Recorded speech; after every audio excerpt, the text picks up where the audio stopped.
Good morning, everybody. This is Chris Robinson with your Morning Minute. We are open, and yesterday's highlights, I'd say that the crop tour, the second day of lower yield findings, is very, very supportive for the grains. Higher overnight. We've opened up higher. Uh, More news concern that exports wheat from Ukraine are going to continue to be lower because of that war. So a good day, good night for the bulls, a good morning for the bulls. As I'm talking to you, November beans up 13. We opened at 15, traded at 14, trading at 12.30 right now, back on that high. Can we get to 12.56, the old high? Boy, I hope so. December corn up 3 3/4 cent at 491 3/4. We are north of the top of that wedge. I've written about that wedge for a while. You're probably sick of it, but that trend line really matters. And if we can settle above this 92 level for another week, that will be very, very positive. And then we'll have to wait for the crop conditions on Monday. So everything's kind of coming up roses for the bulls. I got to tell you that. We've got continued buying interest, continued bullish news coming from the crop tour, and more supportive buying. So take advantage of it. I wrote about this in the letter yesterday. This is a great, great opportunity to catch up on all your cash sales.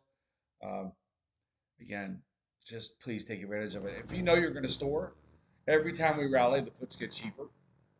And at the end of the day, if you buy a put and you're a farmer, you really don't want it to pay off. And if you buy a put, like anything else, you want to buy them when they're cheap, right? Don't wait till we break.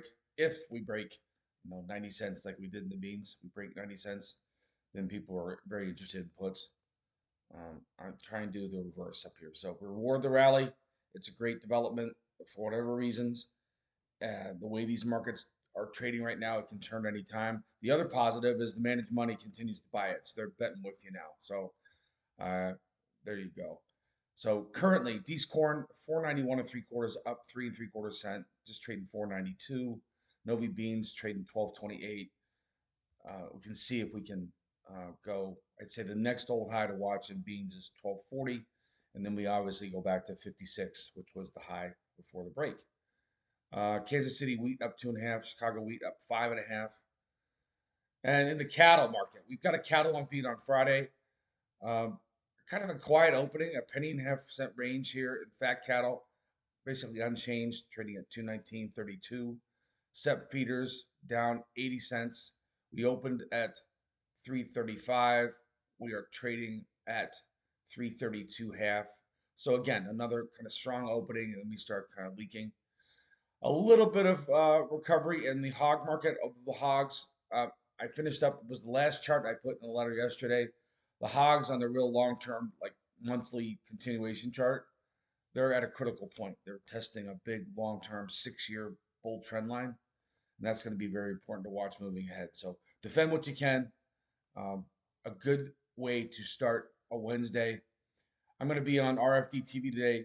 Hopefully you tune in. Have a good day. If you're looking for help, give me a call 312 638 8868. This is Chris Robinson with the Morning Minutes. Take care.